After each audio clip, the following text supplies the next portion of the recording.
Serial में आने वाला है एक नया ट्विस्ट। जी हाँ, अब अनुपमा की बेस्ट फ्रेंड यानी देविका आ चुकी है शाह हाउस और लगाने वाली है वनराज की क्लास, क्योंकि अब वनराज बात बात में अनुपमा पर तोड़ कस रहा है।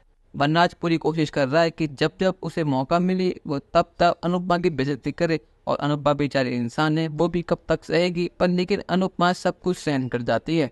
पर लेकिन यहाँ पर देविका शांत नहीं बैठने वाली। जैसे देविका घर में एंटर करती है और वो देखती है कि मिस्टर शाह यानी वनराज अनुपमा को सुना रहे हैं, तो वो उनके बीच कूद पड़ती है और वह कहती है कि वनराज तुम अब तक ठीक नहीं हुए, तुम्हारे पास पैसे तो आ गए पर लेकिन तुम्हारे पास बुद्धि अब भी नहीं है, तुम्हारी बुद्धि अब भी घुटनों में ही है।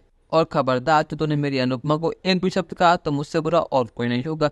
यहाँ पर अनुपमा देविका को देख कर रोने लगती है। वो कहते कि देविका तू आ गई, और अनुपमा रोते हुए लगती है देविका गले और कहती कि देविका तू ठीक तो है ना। पर लेकिन वनराज कहता है कि वाह अनुपमा वाह, तुमने अपना पक्ष लेने के लिए अपने दोस्त को भी यहाँ पर बुला लिया, तुम कितनी चाहिए होगी अनुपमा, और तुमने किससे पूछ कर उसको यहाँ बुलाया, ये घर मेरा, शायद तुम बोलो ये घर तुम्हारा है नहीं। देवा कहते कि वरना मैं अनुपमा नहीं हूँ, मैं तो इन बात नहीं सुनूंगी, और अगर तुम शांत नहीं हो तो मेरा हाथ बुड़ सकता है, तो इसलिए थोड़ा सोच समझ के बोलना। और जहाँ तक मुझे याद है ये घर तुम्हारा भी नहीं है, ये घर बापूजी का है, और मैं उनसे पूछ कर यहाँ पर आई हूँ। और आखिर तुम लगते ही कौन अनुपमा के, ना तो अनु का पति है ना तो उसका दोस्त है, आखिर तू है ही कौन। और देवा कहते हैं कि वनराज अगर तुमने शादी को खराब करने की कोशिश करी या फिर तुमने शादी में हंगामा करा तो मुझसे बुरा और कोई नहीं होगा।